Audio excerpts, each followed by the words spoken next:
Hello, welcome to Brap Life. My name's Angel. Thank you guys so much for listening. It is so cool to see how many people are downloading each week across the world.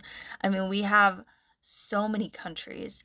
On that note, if you're from somewhere outside of the US and you have a story or you know somebody who has a story that you want to hear shared on this podcast, please send me a message, leave a comment, DM me. I check my stuff on Instagram quite often. So yeah, just reach out, nominate somebody or nominate yourself. Um, it's really cool to talk to people from other countries. I've made a lot of friends this way, and I've even met a couple of them in real life now. So I'm super, super stoked about that. Um, so yeah, just thank you from the bottom of my heart. Seriously, thank you. And I know that each and every person who's been on this podcast thanks you as well. It's really cool for me to be able to turn around and tell them all the feedback on their episodes. On that note, this week's episode is with Ethan. He is with Risk Racing, who's one of my sponsors. So I actually met Ethan for the first time in April at Battle of the Goats, and it was really cool to finally put a face to the person I've been talking to for a while. Risk Racing has been huge in like their support of me, and it was really awesome to sit down and learn a little bit more about Ethan and Risk and kind of hopefully see what happens in the future. So thank you again, and we'll see you next week. Well, thank you so much for taking the time to come on. This is really early for me. It's I know early in your day for you. we were just talking about it, and you should have been recording this because that was a great first 15 minutes of podcast that we just did. But yeah, it is truly insane to me that you just raw dogged it. How long was your drive home? So technically it's a 26-hour drive, but I managed to stretch it into 30 hours because I decided to sleep a little bit on the road. Yeah. It was very eventful. There was major storms from Arkansas all the way to Amarillo, Texas. I drove through hail, tornado watches, like all kinds of stuff. It was super, super fun. Hurricane season in the southeast, or Oh my God. throughout the eastern seaboard. Yeah, it was like, this is great, just great. And then I don't know why so I experienced my first earthquake in Oklahoma. So when I was there, I was like on TikTok, like listening to a whole bunch of stuff and like at the gas station, just like trying to relax for a minute. And all this stuff is like, all these earthquakes are happening and like this one's this big and this one's this big. And I was like, I swear, I hope it does not have an earthquake right now in Oklahoma. Yeah. Like, I don't want to go through that again. I remember what a bitch I felt like when I felt my first earthquake. Like your body like shuts down. Like it Oh, feels it's so unnatural. crazy. Feels so Yeah. unnatural. Like the earth just shaking and moving underneath. It's not even just shaking. Like you feel it just moving. It's crazy. Yeah. Well, I was drinking.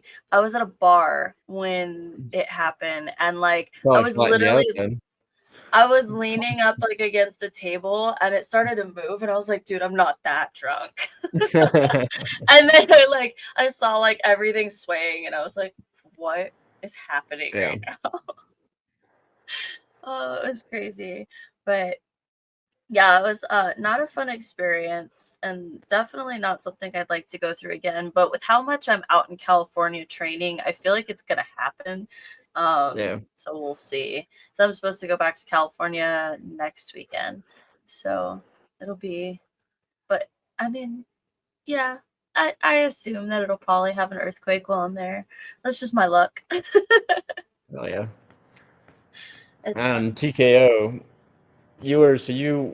what were you racing as far as like time wise? What was your structure for the weekend? So on Friday, I had to do a hot lap. Mm-hmm. And then Saturday, I was in the first race. Right on. So I was started at like 9 something in the morning. Yeah. Um, with the So it rocks that are wasn't. slimiest, and there's a little bit of dew to activate the slime. Well, by the time I got I guess that first little rock section, yeah, it was a little slick. It is very different going out East Coast and seeing rocks and not having grip. I will say Yeah, that. West Coast, most of our rocks have grip, and even like going through like a creek bed like that is so different out there than it is out here. Um, yeah. Definitely threw me for a loop a little bit. Thankfully not literally. um, yeah, it was a very different experience.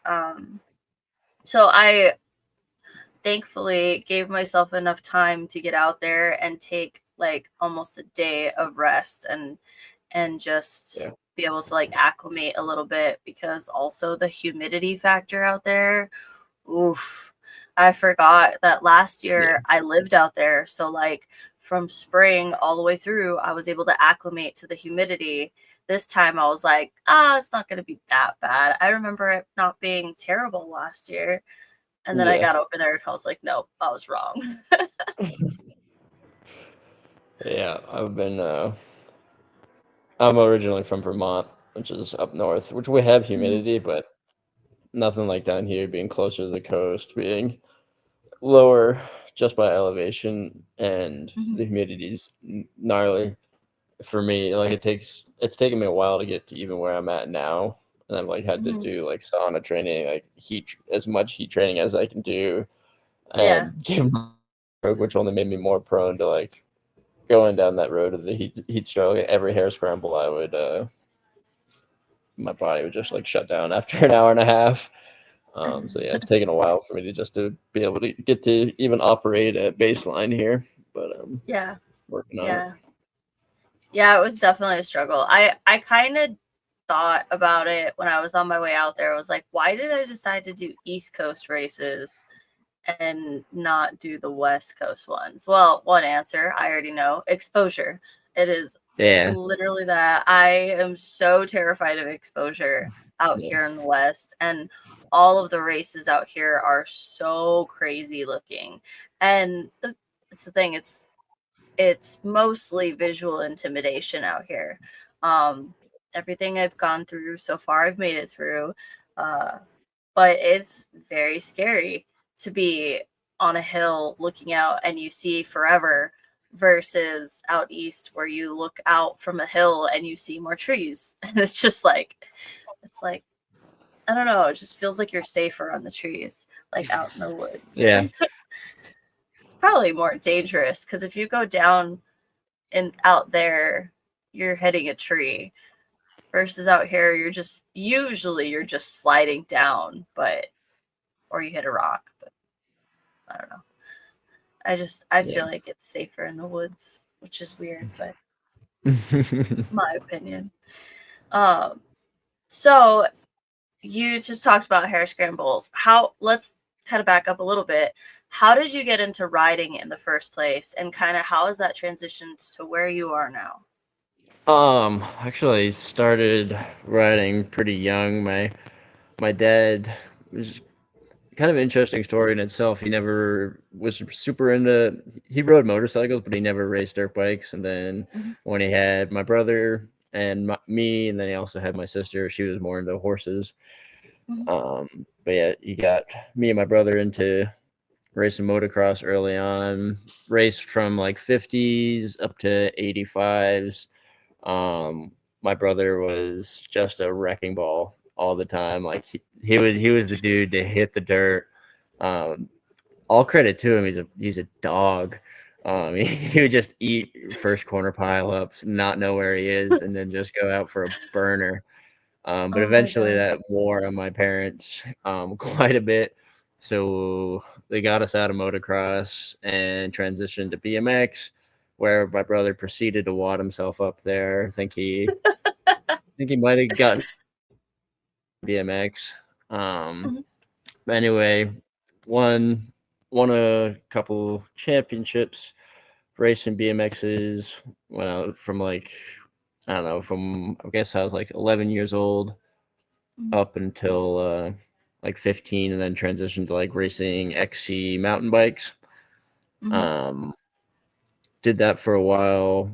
Went up from like Cat 3 racing all the way to Cat 1 racing, and then got slammed by the Beaver Fever. And if you aren't familiar with the Beaver Fever, that is I'm blanking on the name.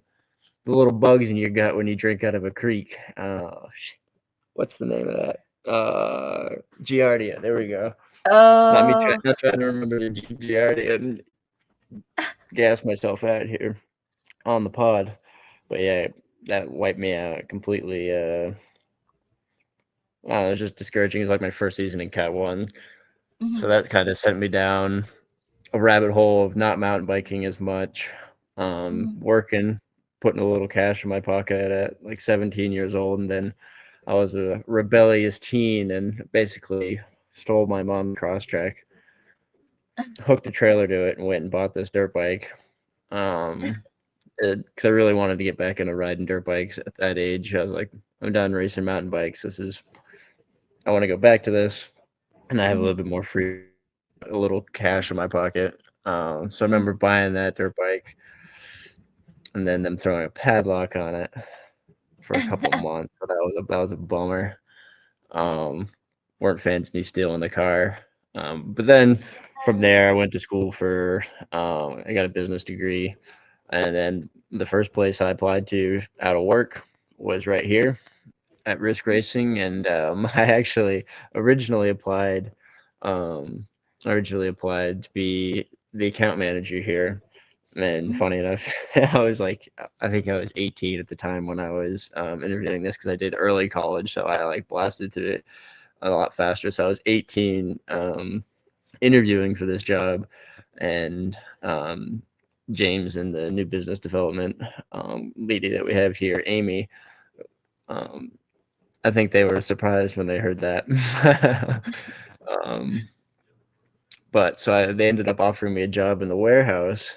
Mhm. So I was in the warehouse. I ended up accepting the job, and he asked me when I would start. I was like, "Well, shit, I wasn't expecting it to go this way." It was like the very first thing that I applied to out of school, my first real job. Otherwise, I was just mowing lawns and Wow. helping my brother with his landscaping business. So I told him I'd be there on Monday and like a Thursday. Had no Yeah. idea where I was gonna live, so I just packed a mountain bike up and the dirt bike and the back of my truck and moved down at 18 and just been figuring it out since. Wow. That's crazy. Yeah. Yeah.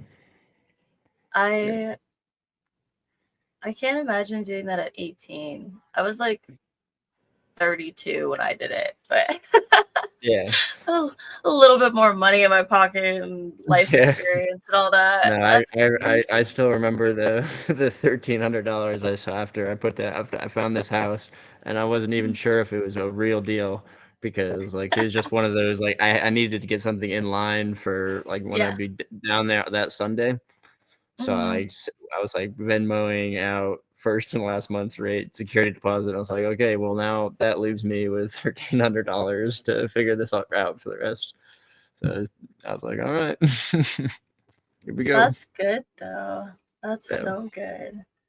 So then how has like your riding changed? Like once you started working, how did that change for you? Um, I don't know. I don't think it changed at all because either I was working working all week, mowing lawns, weed whacking, cutting trees down, or working here. I only get to ride twice a week if I'm lucky, regardless. Mhm. So it hasn't changed a ton. If anything, I've gotten more opportunity. It's been a little bit easier.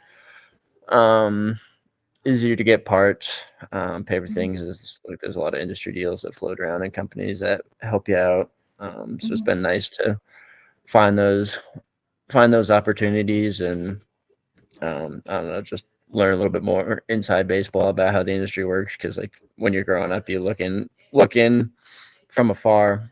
So it's Mhm. been interesting to learn a little bit more about how the inner workings of this all is. Yeah. Um,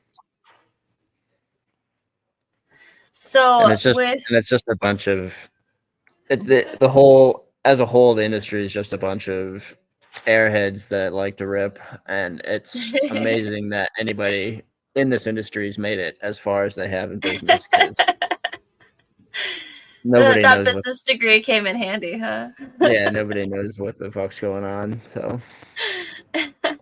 if you see any guy that looks tight with a nice haircut and a polo at the races, just know that boils down to an absolute moron who loves ripping. Oh, that's great. Okay, so how did Risk get involved with Plews? Great question. So the guys who run Risk Europe first, they're called Go Mhm, MX 365 over mhm, in Europe, and they distribute for a couple companies over there. And Josh Plews ended up going into business with the owner of Go MX 365, Steve Mills. mhm, So I believe they're both part owners in Plews. So they mhm, ended up sending us some samples of the tires. We gave a couple out to some of the pro riders that we know here locally and tested them out ourselves. We're like, because I think we went back and forth on whether to even do this like at all. Like, we're mhm, very busy with our own product line and always trying to come out with new stuff. We're like, mhm, do we want to throw a majority, not a majority, but big enough chunk of our development budget and marketing, just taking money out of the budget and put it into tires with how competitive the tire market is here in the US. It was mhm. kind of the biggest gamble. Um, but as I said, we tested them, we gave them out to the pro riders, and everything was coming back as these are fucking good tires. Yeah, So um, we just went for it, and it's been working out so far. it's good. Yeah, I remember when Plews first came out, I was like watching, and I was like, dang, but I can't get these over here because I knew people who were running them over there who were saying that they were the best. And I was Yeah. like, well, I'd really like to try them, but couldn't do that. And then finally, I think it was last year, some point, I reached out and I was like, hey, your website says that nothing fits my bike. Because then I realized that you guys actually were distributing.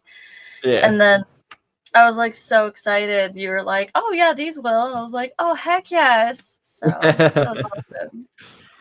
Yeah. Um, Backtracking a little bit. So for those who don't know, what is Risk's best-selling product? If you had to pick one, I don't know how. The Lock and Load Pro. I think pretty Yeah, easy choice on that. Those yeah, people love those. Um, yeah. we s- we sell a lot of those, and then our easy jugs, like the utility jugs. We have to call Mhm. them utility jugs. Um, those are a close second behind the Lock and Load Pros, but yeah, Okay. those Lock and Load Pros are sick. It's my favorite product, and I think it's a lot of people's Mhm. favorite product. Yeah, I actually found out about them through my friend. She has them in her van, and Mm, last summer I went riding with her. And I was like, "What the heck is this system?" And she's like, "Look how cool this is." And she showed me. And I yeah, was like, "Ah." I was like, "How come I can't put that on the back of my car? Like yeah, that would be so much easier." yeah. So that was actually what made me want to get a van, which I'm still working on that portion of it. But yeah, I'm like super excited to get one eventually and put that in Yeah, vans are because sick. I'm telling you, if you're looking for a van, do not do not look at the sprinters like Mercedes trash. You're looking for early 2000s from 2000 to like 2008 Ford Econoline GMC. Fucking yes. they're so mint. They're so Yeah. mint. That's why you see so many of them at the races. Is like they're dirt cheap. Parts are so available for them, and they're just tanks. I bought this Yeah. $700 Ford Econoline. I've been dogging around, and you've probably seen it like on the risk page too. Like Uh-huh. beating it around the track and stuff, and it's the Yeah. most reliable vehicle I've ever owned. That's awesome. Yeah, that's definitely what I'm looking for. The Sprinter vans are so nice and there's a lot of room, but everybody's big thing about getting a Sprinter van is because they can stand up in it. And I'm like, I'm 5 feet tall. I could stand up in anything. I don't need That's a great point. You can just fucking yeah. because where was I the other? Oh, at the race at TKO. It started raining and Matt Adams moved my bike like under the front of the toy hauler, right? So there's like Yeah. it's a fifth wheel, so there's that overhang thing. And I went to move it, and my friend came with me, and she's like 6 feet tall, and she just looked at me and she's like, "Are you fully standing up under there right now?" My head is like this far from the top or the Yeah. bottom, I guess technically. And I was Yeah. like, maybe. She's Oh like, yeah. that is so cute. She's like, you could just live under there. I was like, yeah, that happens a lot. But that's also like the reason why it's hard to ride for me, because I can't just put my Yeah. foot down. Like, I was watching so much footage of this race because I was like, why did I struggle so much? And so many people put their feet down in like Yeah. 1,000 different spots. And I was like, literally everybody's putting their feet down at the exact same spot, like through this creek bed. And I was like, that is exactly where I fell, Yeah. because I couldn't put my foot down. Like, I lost my momentum and I went to put my foot down and I just slid. And Yeah. like that happens to me a lot. So I'm really good at picking up my bike. I've built Like a lot of strength in the last year. yeah. Yeah, enduro deadlifts. As far as like bike setup goes, have you done anything to lower it? Like lowering links? Have you done anything in the Mhm. as far as like valving in the shock? So, I am very stubborn, and I did not want to lower it at first because I was always told that if I decide to go overseas and I rent a bike, I'm never going to get a lowered bike, which I have now found out that that's not true. I can get a lowered one. Um, so I was like, well, I'm just going to learn how to ride it as is. I did put a lower seat on it, and I did get it sprung for my weight. Um, but I fought the lowering for a long time. And then finally in December, I got a lowering link and I was like, I'll try it. Cause like at least with the link, I can, if I don't like it, I can go back. So I Mhm. lowered it an inch finally, and it has made a huge difference. But it has also made a huge difference on my clearance. So as I told you, TKO hot lap went out. I hit the first log and it just totally knocked my exhaust off. So I sounded like a tractor going down the trail. Yeah. But yeah, I every single log pretty much I got hung up on because I haven't quite perfected the art of getting my front tire up and just kind of like Yeah. going over and keeping it up. Um, I'm working on it, but in a race setting when I was already freaking out, it's not exactly the time to like be trying to learn. Yeah. So I know there's definitely things that I can do to help that. But it definitely did set me back a little bit, I think. But like I said, if I hadn't lowered it, I wouldn't have been able to touch it all, and I would have fallen way more than I did, which was Yeah. already a lot.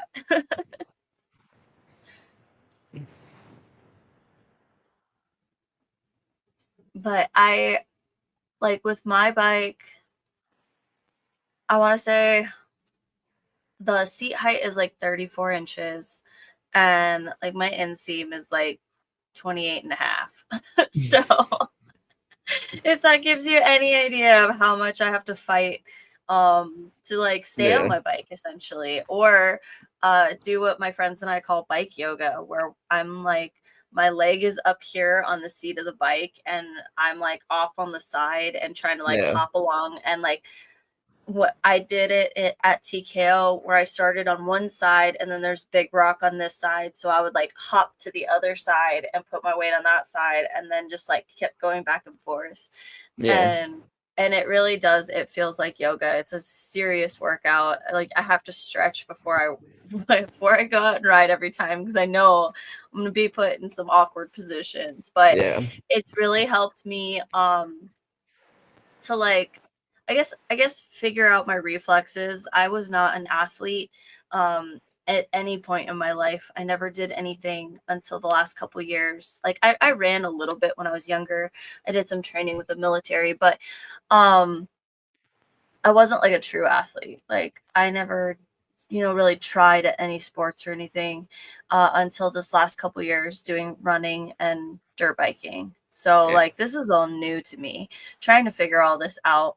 It's been absolutely insane to try and like figure out balance, because I was the most unbalanced person in the world. Like I was the person who would trip on air like constantly and Yeah.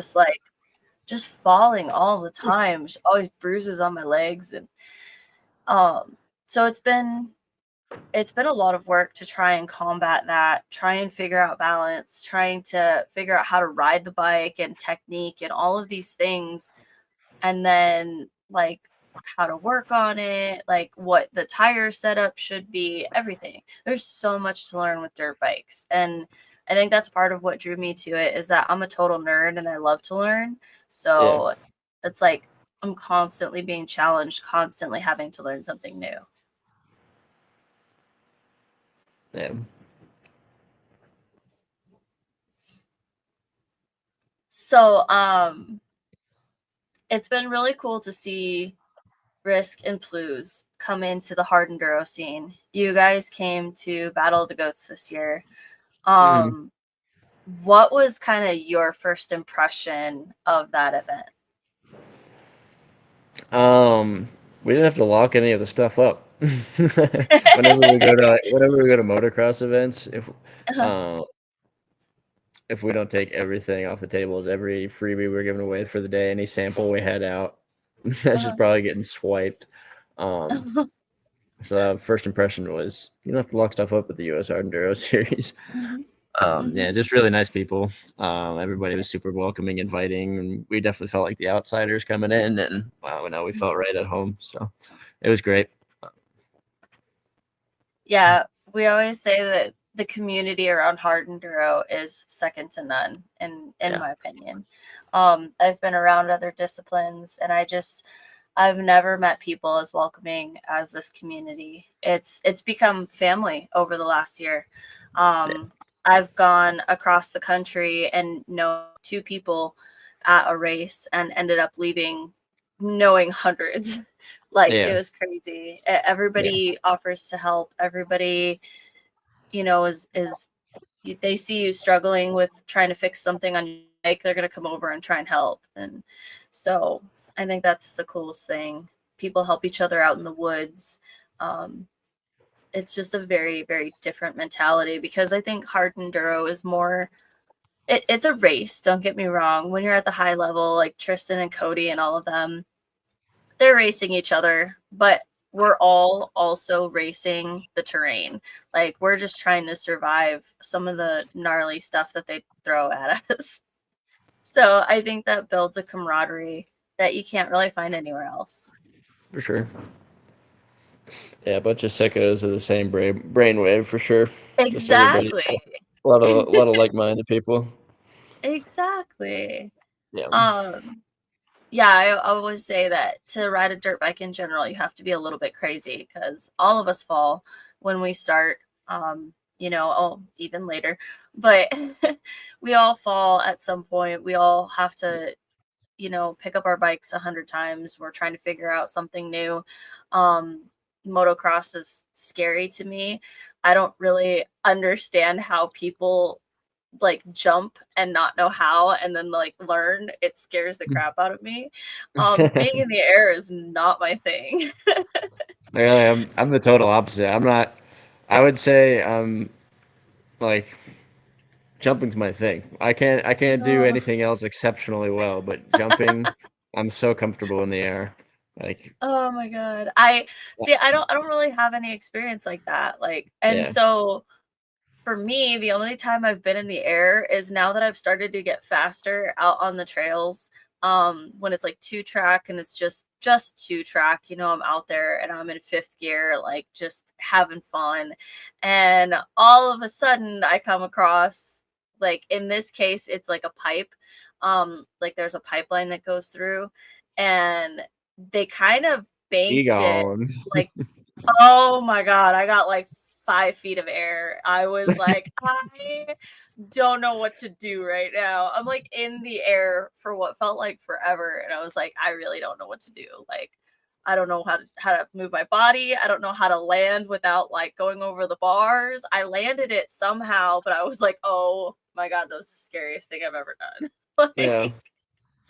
Like, so That's gnarly.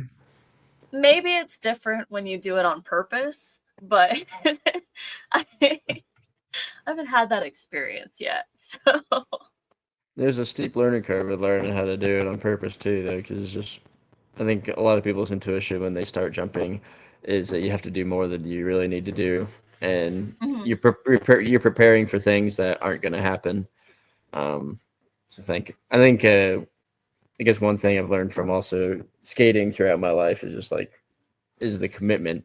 It has to already be done in your head before you do it, and you can't Mhm. really see it any other way.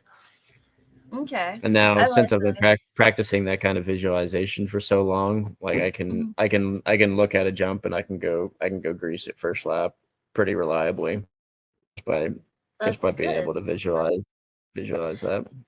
So a big thing that I like to talk about is mindset. Like when you're going into a race, how do you kind of lock in? How do you get your mindset straight? It is a little bit different for the kind of stuff that you race, but it's still really interesting what you just said to me about visualizing. That's a huge, huge thing for me that I had to change with my mindset. Because Yeah, everybody always says, well, what's the worst that could happen when I'm on this off camber trying to go up this big ass rock and there's 20 feet of drop next to you? Oh, what's the worst that could happen? What's the first thing you do? You visualize yourself falling down the mountain. yeah, So I don't say that anymore. I always say what's the best that could happen, and then I visualize myself making it. And I think that yeah. visualization plays a key part. Yeah, I think it's just like the ECU of a car. It's a good tune. You're gonna have everything. You're gonna have the right amount of fuel. The brain is gonna be communicating with the body a lot better. I think Mhm. if you're visualizing what you're and the outcome of the bike's gonna be. I think Mhm. I think it's I think it controls the body a lot better. I like that. But like as far as racing mindset, Mhm. honestly I try to avoid locking in. I can get serious easy. It's hard for me to stay loose and just like I think the biggest thing for like mentality wise right now is I'm just doing freaky circles on a dirt bike and I want to do it fun and fast. I think for the longest time, the majority of my life, it's been I've been like overly competitive. I've been hard on myself. Um, always expecting more and just like beating myself up to the point where I would get into something, I would get I would improve and I'd get really good at that thing, and then I ended Mhm. up hating it because just pushing myself so hard into that one thing. So now I think the biggest thing mentality wise is just enjoying the ride and having fun. Yeah. Um, yeah, and I just kind of the race days just riding with the fellas, just doing Yeah. party laps. So Party laps, he says. That doesn't sound like a party to me, but that's just me. That's cool though. Yeah, I feel like at my level, I have to remind myself a little bit, like just keep riding. Like this is just a ride. Like don't freak out. Like and I even told a guy on the trail, he was like, I swear I ride better than this. And I was like, it's fine. Like, it's not a big deal. I was like, you're not here to impress anyone. Like, I mean, maybe you were, but I was like, right now, you don't have to impress me. Like, just yeah, get on the bike and just ride. I was like, just think of it like a trail ride and just keep going, just keep moving forward. Like, don't freak out about it, because I could see like he was just getting super in his head, yeah, and he was like, okay, cool. So he calmed down a little bit. Like I was like, take a couple deep breaths, like chill before you hit this. And so then I was like, I talked to him kind of about the trail and like what he was planning on doing, and he was able to kind of just like really think about it and make it through. And sometimes like at the high levels, those guys aren't going to sit there and take a minute and like really think about what line they're going to take. They're just going to hit it. But when you're not at that level, you have like a couple seconds isn't going to make that big of a difference to be able to sit there and hit it properly or hit a good line versus just trying to make it through and just maybe like sending your bike. Now you have to pick it up. Now you're wasting energy. So I think at my level and like a little bit above that's really important. Just think Yeah, about no, like a trail ride. You're out with your buddies, like you said. yeah, I think that's always been the most interesting case study for myself and everybody else at the races is how ego gets involved, like the difference that you'll see between when you're just out riding and then when there's a finish line and Mm-hmm. and time involved and the difference you see in people's riding, and how they regulate their emotions and how that affects how they ride. I think it's always been so Mm-hmm. interesting to me. Um, Yeah. and even made me want to study sports psychology in college Mm-hmm. because always thought that was so interesting. Um, Yeah. Um, yeah, it's the mind is a crazy thing and everyone approaches things differently. And I've noticed that you can kind of see how somebody like my experience is mostly hard enduro. So somebody in hard enduro, you can tell the guys who've come from motocross or GNCC, things mhm. like that, just based on their style of riding, but how they approach things too. So I definitely think that it plays a huge factor. Um, it's very interesting to see those guys just like attack. And that's what it feels like. It just feels like a straight attack. Yeah. Um, On your media side of things, like where how your YouTube channel and as far as like covering what other people are doing in the podcast, like mhm, I was thinking about this the other day actually when I was at the skate park. It's funny as because I was thinking about how we were gonna have this podcast, and then I was thinking about how much mhm, I respected what you've kind of done coming as somebody coming from completely outside, starting this new thing. And I was at the skate park. I had skating for months. I was not doing well, and I felt so insecure. And I was like, man, the eggs that this girl has to come into this industry and just start making content and showing people the struggle and like the journey to where you want to be. I was like, mhm. she's got balls. I was just at the skate park. Like, this fucking sucks. I just want to be good. I just want to be nasty. And I want the kids to think I'm sick. I'm sick with it Yeah. still. Well, thank you. It is scary, um, being vulnerable and putting yourself out there, but I've been watching hard enduro. I was having this conversation this weekend and people were laughing. I've been watching hard enduro for longer than I've had a bike. And Mm. I watched hard enduro before I ever watched Supercross. I knew who Graham Jarvis and Cody Webb were before I knew anyone in Supercross or motocross. Like I didn't know who McGrath That checks out was or because they've been around for a anybody. while. Those frickin' geezers. Okay, Cody Webb is my age, okay? Shots fired.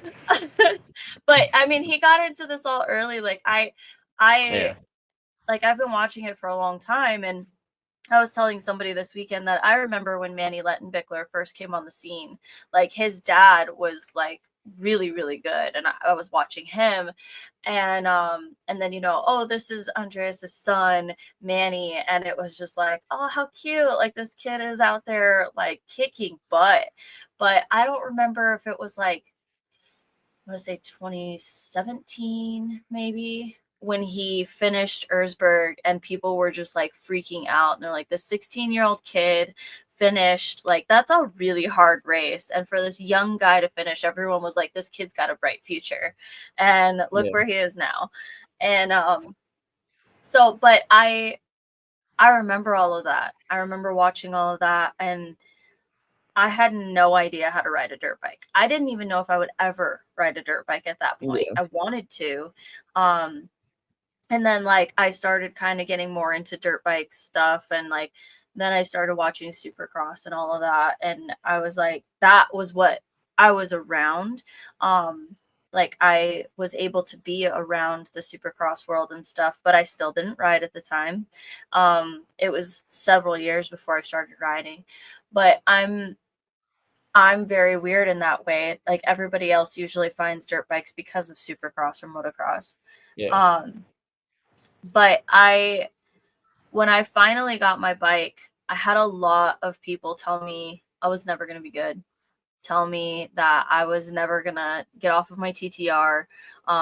Like my joke when I first got my dirt bike was that I was going to be the first person to ride a TTR 125 at Erzberg. Like that was just my motivation for myself, Yeah. you know. I just not like I ever really thought that that was going to I happen. still think I that would didn't be even sick. it would be insane. Maybe I will do it one day. But I feel like Carson Brown would do it before me. Like, That's who came to mind when you mentioned that. I was yeah, like, exactly. I feel like I've Maybe I should seen. give him my idea. Yeah, those little Um, trail bikes do kind of rip though, and they're indestructible. yeah, definitely. I, I, I, like I said, I had a lot of adversity in the beginning, and I went through a divorce and just like really like hit rock bottom in life in general. And then I was like, I do have this bike and I don't need anybody to go ride with me. So I started going out and riding. And I was just like, I did a Graham Jarvis clinic and I thought that man hated me. He was yelling at me. He's like, do this, do that. And I was like, I swear I'm trying to. I was like, I just don't even know what you're saying right now. Like, Yeah. he's talking about feathering the clutch. And I was like, I don't know what that means. Like, what does that mean? Yeah.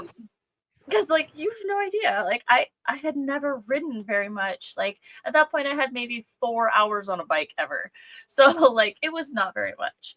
Yeah. And so but he talked to me after the clinic and he was like telling me things to work on and um just talking to me in general and just gave me a really positive outlook on not just my riding but life in general. And I was just like, you know what? Like, what if I try? What if I really try at dirt bikes? Because I really wanted to, get better. I wanted to be able to go out on a trail with my friends and not be stuck every 5 seconds and feel like Yeah. they're just hauling my bike out for me all the time. I was like, as I started to kind of ride more, I was just like, there's a lot of other people having the same experience as me. And of course, being a woman, I'm seeing it in the women's pages that we have a shared experience. A lot of women, not all, but a lot of women experience kind of the same thing. And so I started sharing because of that, just seeing other women go through it and thinking that they're alone, thinking that they're going to quit riding because they're not good in like 2 months. Oh, well, my boyfriend jumped on a dirt bike and all of a sudden he's sending it on these tabletops and just 2 months in and I can't do that. Like I should just quit. Like obviously I'm not any good. Like why is that the mentality? Why can't we just like guys and girls learn differently and guys have a lot less of that whole like, hey, let's not kill ourselves thing, you know? Like we have a little bit more Testosterone's a hell of a self-preservation. drug, baby. Yeah. So I just started sharing for that and then I started hearing all these stories as I started to go to events last year and I was like nobody knows what's going on with the person next to them. Like there are people online that have had cancer or are actively fighting cancer that are 15-year-old kids who are working their butts off during the week after school so they can afford parts for their bikes. Like but people don't know that. And when I started talking to people about it, they're like, wait, that kid does what? And they're like, dude, that's so cool. That kid pushes so hard. I could probably push harder. And I kept hearing that, oh, if that person can do this, I could do better. If that person can do that, it makes me want to do better. Not even that you have to, but that you want to. It's an inspiration, right? So that's where all of this podcast and everything was born from, is just wanting to inspire and help grow the community. And just help give more understanding that we're all kind of in the same boat in some way, shape, or form. Like we all have struggles and we're all pushing through. Even at the top levels, those guys are not just like showing up every day and just magically they're good. Like they put in a lot of work. And people see them go out and train and they're like, oh, yeah, but it's easy for them. But it wasn't always easy for them. They've gone through struggles. They've gone through the exact same like learning as everybody else. So I think it's just trying to remind people that, and to just keep going, because like I told you, I am the worst person who should have ever gotten into this, right? I I shouldn't have, because I have no balance. I have, I'm just so far behind the ball on everything. But if I can do what I've done, literally anyone can. And that's the reason I share. I share my fails just as much as I share my successes, because it's being real. This is what dirt biking really is. It's not just being awesome and doing whips and, making it through sections flawlessly, which is amazing. I would love that. But it's showing the real side, because for women, we need to see that. We need to see it's okay not to be perfect. I've had I've been in clinic settings where women drop their bike when we're trying to do like static balance or things like that, and they start crying. They're like, "Oh my God, I'm so sorry. I didn't mean to drop my bike." And I don't know why, but women have this thing in their head that they need to be good, even in a clinic. And there's just so much pressure. And I don't know if that comes from, for me personally, I know it comes from like knowing that people tend to look down on women riders, tend to think, oh, well, they're not that good. Like, oh, if I take her out on a trail ride, this is going to be rough, like stuff like that. But not everybody thinks like that. Most people don't. Most people just want to have fun and want to see you out there having fun. So I'm just trying to remind people that it is fun, and like we do hard things for fun. Like dirt biking is not easy. Yeah. It is hard. So just that's my way of trying to inspire people to keep going. And we've had a lot of people that listen to the podcast that have started riding or changed disciplines because they hear about it. So if I can make a difference and I can help grow the community, and especially, I obviously have a harder focus on hard enduro, but and all of dirt biking as a whole, I want to make a positive difference in that community. So Yeah. I'll post my fails, I'll post me falling, I'll sign up for events that I am definitely not at the right skill level to be at, like TKO. And Yeah. just struggle through. I can't tell you how many people told me that it was so awesome to watch me push through after falling 1,000 times in the creek.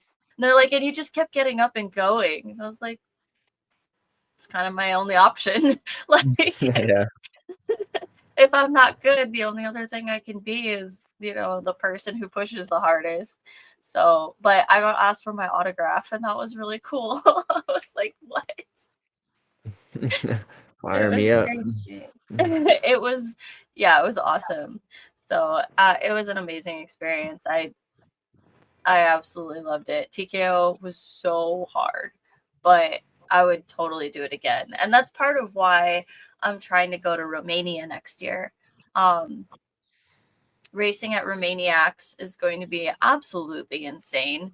Um, Definitely probably on the edge of my skill level, even by the time I get there. I'm signing up for the lowest class, but Romania is gnarly, and the mountains out there are no joke. So I have to do a lot of uphill practice and a lot of downhill practice. My friend told me the downhills are really scary.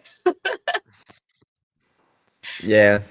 I'd say I've struggled more with downhills on dirt bikes. It's a weird fit, especially coming from a mountain bike background, to be controlling that extra weight and the Yeah. gravity on that extra weight that you have. Um, it's terrifying. See, and I've only been on a mountain bike like 2, maybe 3 times in my life, and Okay. that was in the last couple years. Like I Yeah. didn't grow up riding bicycles really, and I did ride them a little bit when I was young, but like it wasn't like, "Oh, go out and be on your bike all day," or anything like Yeah. that. Like we didn't have that. Um but when I tried to ride a mountain bike and I did downhill stuff, it was the most terrifying thing I've ever done in my entire life. I honestly would be okay never doing it again. I would much rather have my dirt bike. And I Yeah. honestly, because what you just said, it's the weight and the how big the bike is. I was like, if I fall on this teeny tiny little mountain bike, there's nothing to save me. If I fall on my dirt bike, the bike is usually between me and the ground. Like I'm pretty Yeah. good at like lifting my leg and staying on top of the bike. Um, so I couldn't it was recommend enough terrifying. getting into like training or like enduro type mountain biking. Hmm. It will help your riding so much. Like I hate running. It's great training, cross training Yeah. for moto and GTC. But riding, Hmm. I'll go out for a 4 hour ride and get pretty much the same results. It doesn't condition your like legs as good as running, but it's so enjoyable. Honestly, I enjoy See, mountain biking almost as much as I do um, riding dirt bikes. yeah, I would prefer to run. I'm weird like that though. But for me, like running is therapeutic for me. I mean, I can go out and if I do a 10-mile run, that's perfect for me. I love that. Like it's just enough to where I have to push a little and then Out me not out. it's not too much. Like the when I was training for I the ain't ultra gonna be marathon, around. it was rough. It was really rough. Oh, I I got to hate like running. the 22 plus mileage started to get me and I was like, "Oh my god, this is so hard." But again, going back to mindset, it really helped me get my mindset like where it needed to be for hard enduro because if you can push yourself to run 20 plus miles, you can push yourself to do anything because running's I wonder just how many steps you'd have compared to a normal a sized human. to a normal sized human. I was walking with my friends this weekend and they're both taller girls. I think the shorter one is like 5'10". And to be fair, this was after the hot lap, so I was very tired. But they were walking and they were like probably a good 7, 8 feet in front of me. I was like, you guys, I have little legs. Chill out. They had to slow down. I was like, I can't run right now.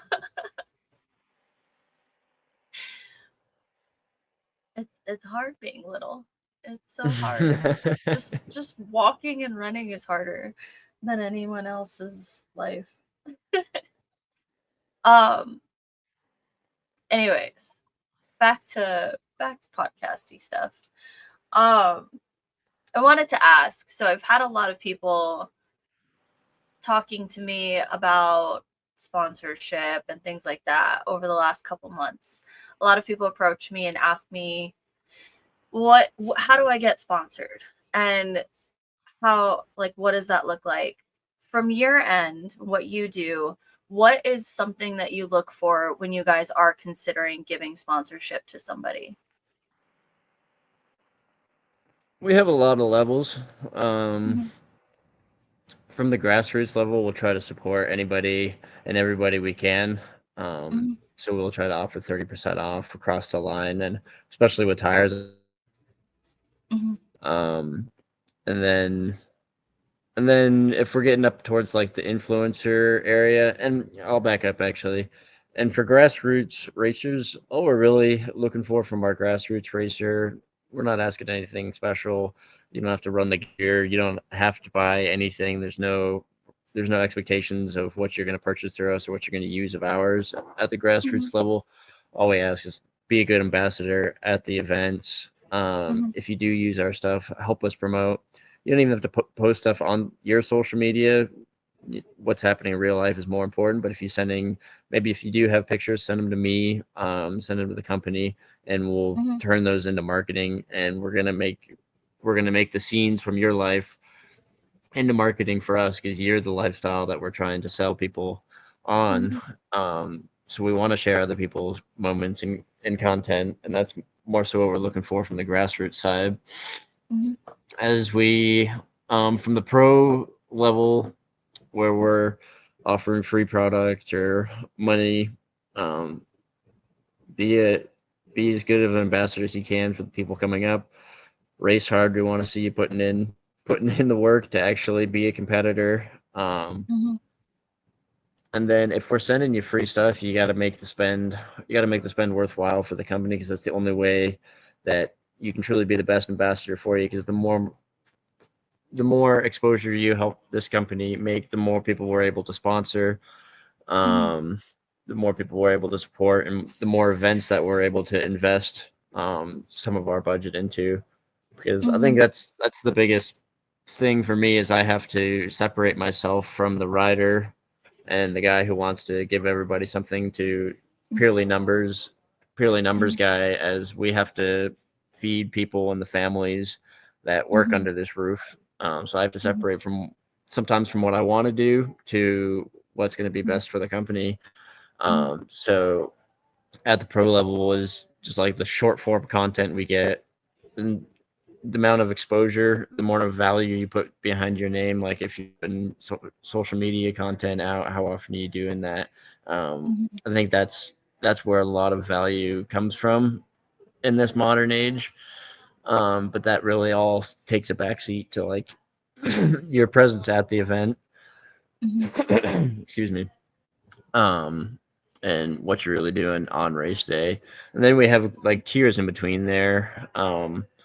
Where we'll offer anywhere from, we'll offer free product and some discounts, and those are people who are like, honestly, we work closer with. Those are people like the Breda Camps. Those are people like Mhm. you.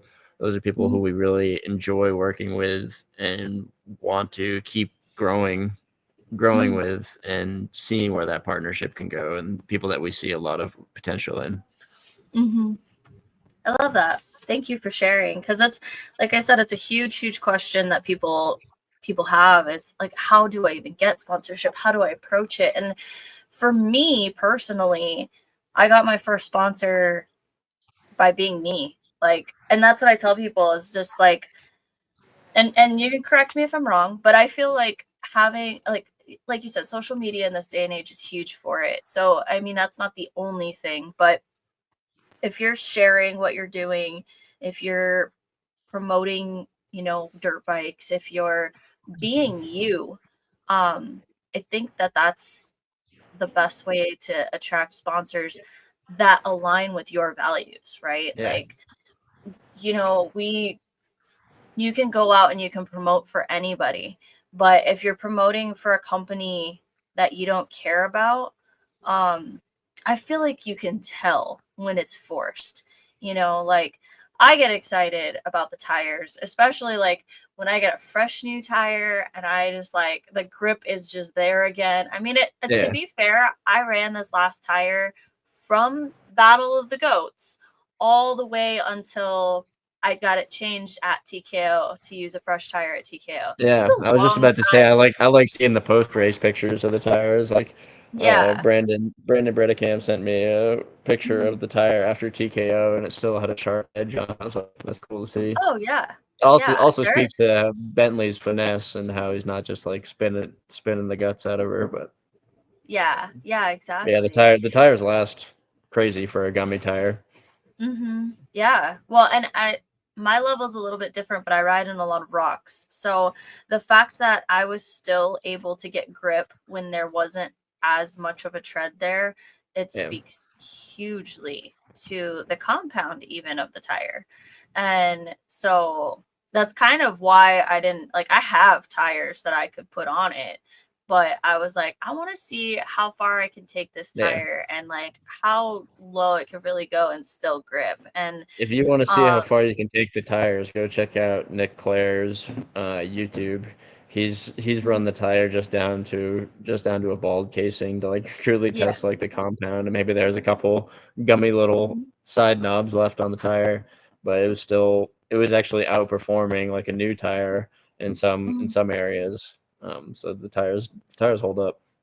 Yeah, definitely.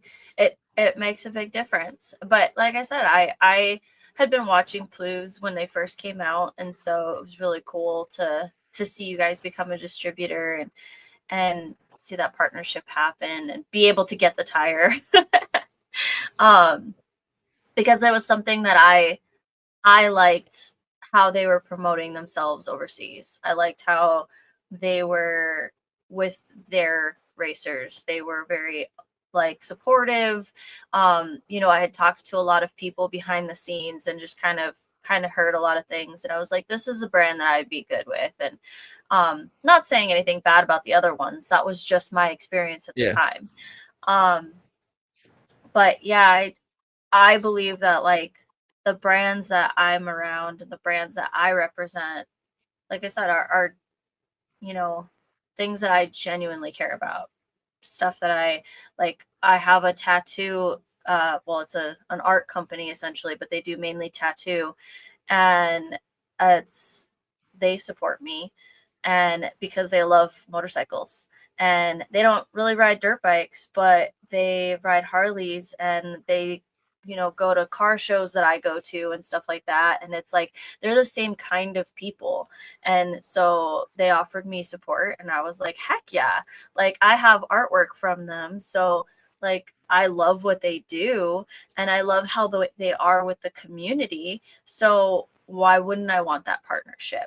It's a little weird because it's an art company, it's a tattoo studio, but Yeah. it's not normal for like, everybody gets the industry sponsors. But personally, I also look outside of the industry as well. Like, I have a podcast company that sponsors me. Like, that's kind of how this all evolved. and Yeah.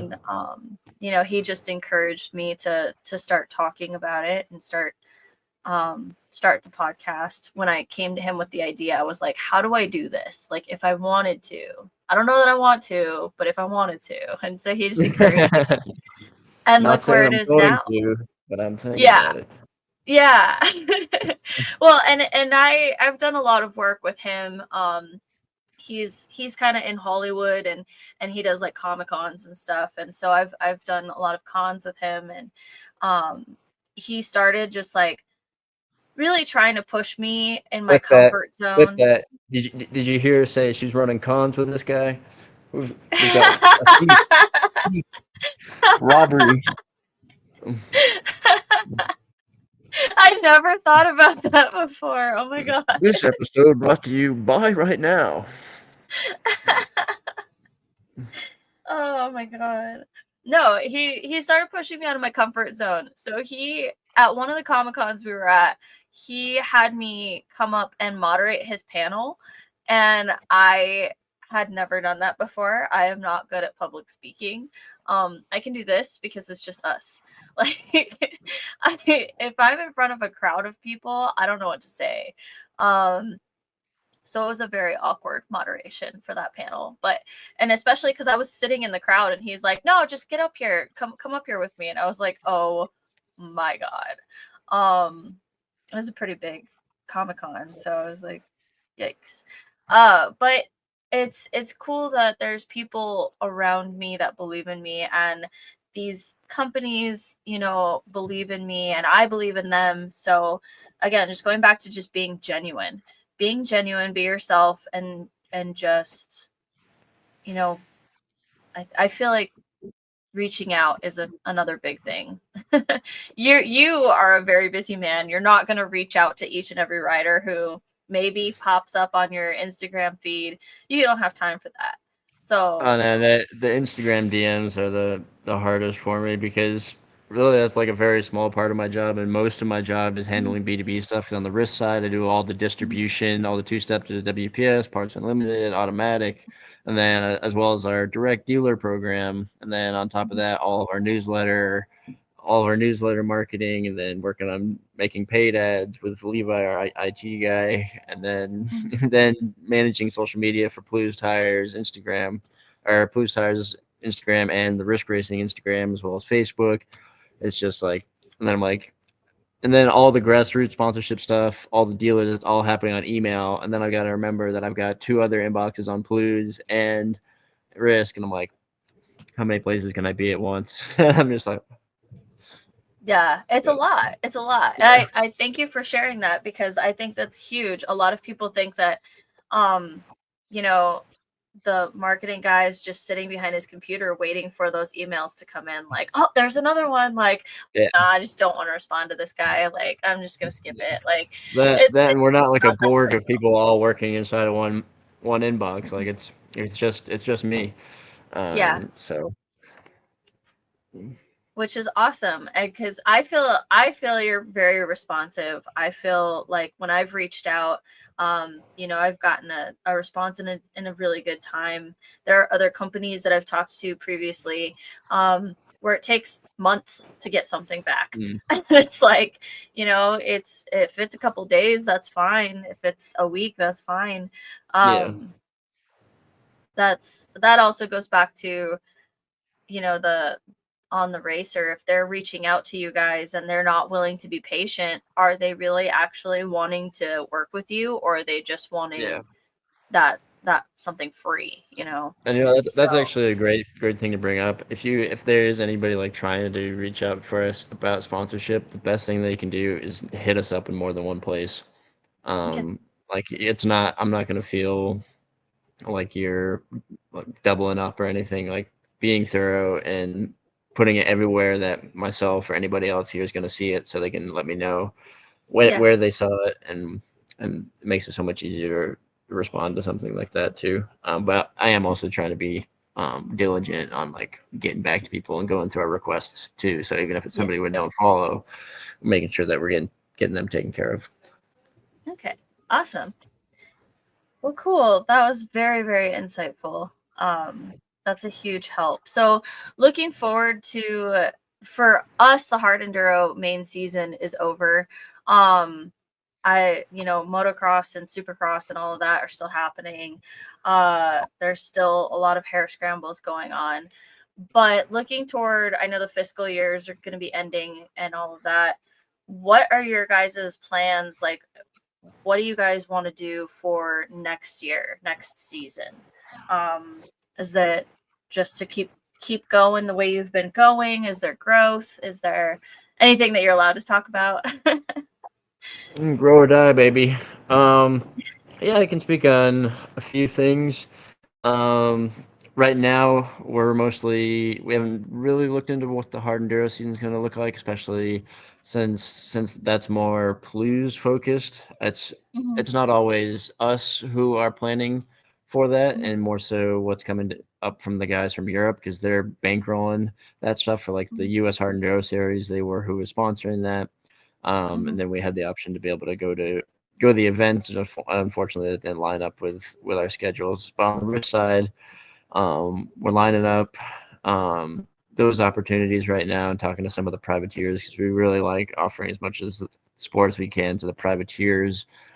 mhm. And with Pirelli stepping out of the Supercross bits and only being Dunlop, we've been having a lot of these guys reach out to us about tire sponsorship. So expect to see a lot of the your local fast guys who are going to Supercrosses on the tires, and that's where we're going to start. Um, Nice. to because motocross Dunlop has such a chokehold in that market, and they are good tires. But I Mhm, think there's a place where ours play in, especially with them being factory spec tires, and mhm, the only factory spec tires you can get outside of Dunlop selling them through select KTM stores. Um, mhm, I think that's going to set us apart where we'll be more accessible at the privateer level and hopefully grow from there and see where it takes us. On the Hardo series, we definitely want to be involved with them again and try to mhm, figure out how we can cut more time out of our schedules to make it to these rounds. mhm, And if that be putting together a race team of some variety and to some capacity where we have a designated purpose of being at these events. I think that could be interesting, but nothing I can really speak on just yet. Okay, awesome. Thank you for sharing that. Well, thank you again for your time. I really appreciate it. Obviously, you're a very busy guy, so it means a lot that you're willing to take this time, talk to us a little bit, and share all of this. This is really Yeah, cool. sorry it took us so long to get on the call. I know we'd been kind of planning it, going back and forth like months on this. It's all right. We both got a little bit busy, so things get crazy. But Yeah. well, thank you again. And we'll be talking to you soon. All right. Talk to you soon. All right. Bye.